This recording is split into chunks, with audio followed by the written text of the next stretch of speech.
What are the shitty aspects of being a Hogwarts student that the books gloss over? The only person who can't do magic is the janitor. The one janitor for the entire castle grounds. Detention is ducking brutal. As an 11-year-old first-year student, your detention is to search for a wounded unicorn in the Forbidden Forest, full of giant spiders and multiple other monsters that will slaughter and eat you, with just another 11-yo and a dog. You know what? Hermione saying being expelled is worse than death makes sense now. Bitch is always right. We duck and doubted her. We called her a loon. We said she should sort her priorities. But she was right, like always. The rules are ridiculous, safety is a joke. All the teachers and students are also armed at all times. Defense against the dark arts is just a shooter drill for magic schools. Wow, makes it even worse that sometimes shitty profs taught that class. They always talk about how superior they are to muggles, yet muggles have telephones and they're still using birds to communicate. Having to write with a quill on parchment. This has to be a pain to deal with. Constant terror attacks because some kid just won't die. Imagine being an 11-year-old excited that you finally got your letter. You're ready to be placed into your house and learn magic, just like your parents and their parents before them. You also happen to be the same age as Harry Potter, so instead of getting to mind your own business and enjoy 7 years of school, you keep being put in harm's way for a kid who doesn't even know you exist.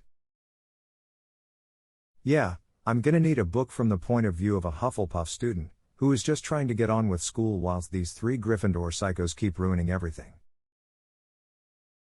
Like that one episode of Community all about how they've been using this study room without ever reserving it and the dean is in on it. That you could have 3 7th-year bullies just jump you and turn you into a hairless rat with malaria puking out slugs every 20 seconds. Definitely would duck up her day. All those moving stairs you have to memorize the patterns of movement of. It probably takes hours for a new kid to get to class because of those stairs. You'd think there would be a guide for the students to follow. The stairs were one of the most unnecessary parts of the school. Constantly altering topology. I can only assume that the stairs were some earlier system that no one ever figured out how to turn off, or Dumbledore thought it was fun and made students more self-reliant. Dumbledore definitely thought it was too hilarious to get rid of. I imagine it's sort of like the ritual hazing in college fraternities. Your first year it sucks, but after that students don't want to change it because the next generation has to suffer like they did. Yeah, but Dumbledore was also clearly bored as hell. He's exactly the kind of person who'd love to mess with students. If he can duck with the Minister of Magic, what chance do students have? Every student in your third year class knowing what your worst fear is. Morbid thought. I wonder how many boggart classes manage to identify abused kids.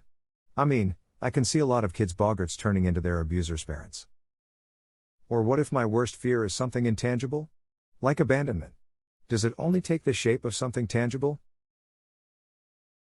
That always confused me.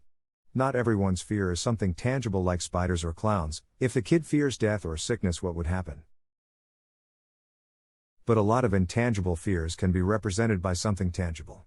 Death is pretty easy. It could show as someone you know who has died, like the corpse of a family member, or just look like the Grim Reaper, or other culturally appropriate figure known for death. Sickness could be a person visibly very ill, or something known to spread disease, swarm of rats. Hermione's greatest fear was failure, which is one of the intangible ones we see represented through physical means during their final. It manifests as McGonagall telling her she failed her exams.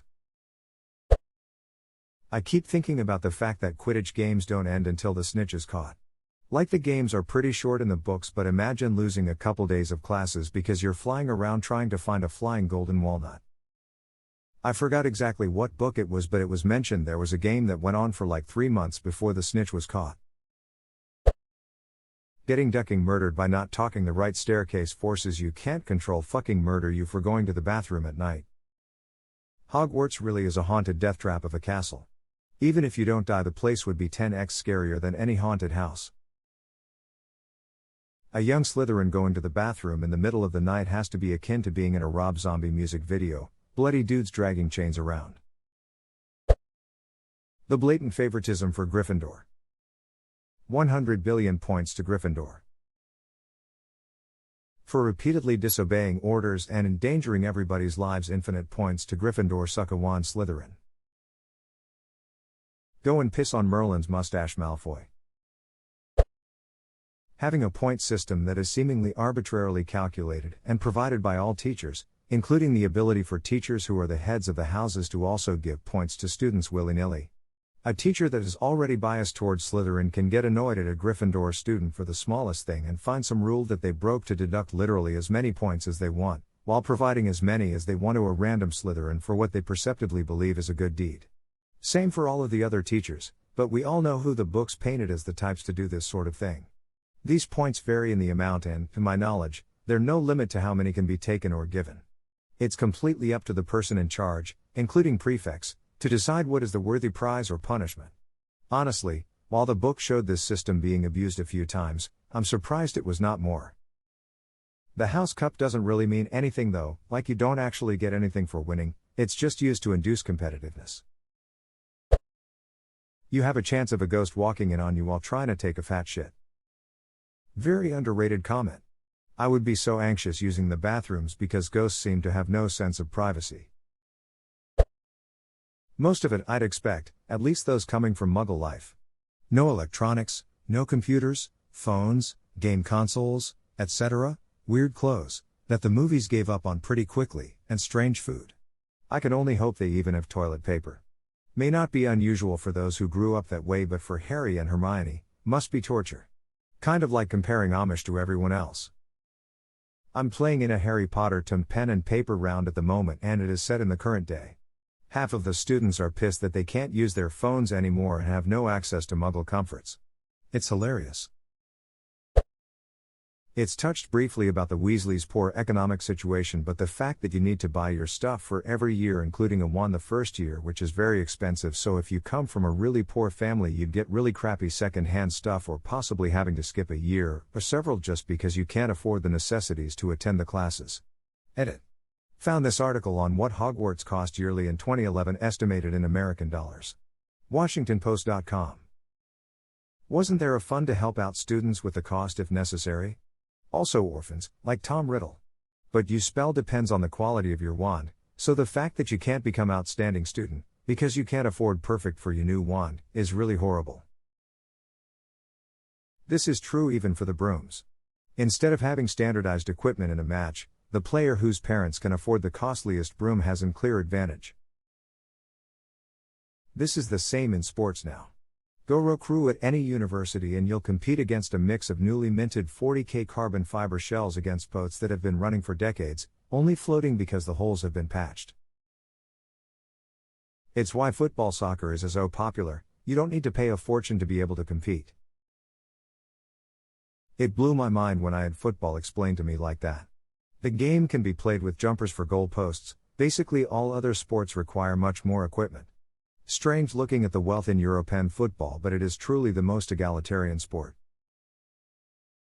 It's probably why it's so popular in developing countries and especially in poor neighborhoods.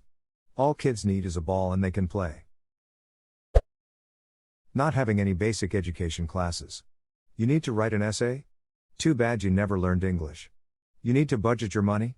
Too bad arithmancy is an option and you likely didn't take it. You want to learn basic skills like first aid or cooking using magic? Nah, but you'll be able to duel and protect yourself against dangerous creatures. Montague was stuck in limbo between the vanishing cabinets for weeks, and when he reappeared he was in the pipes. No one cared.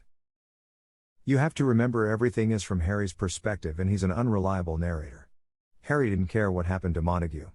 Hermione, Snape, and the Slytherins all showed concern. This explains so much of the books.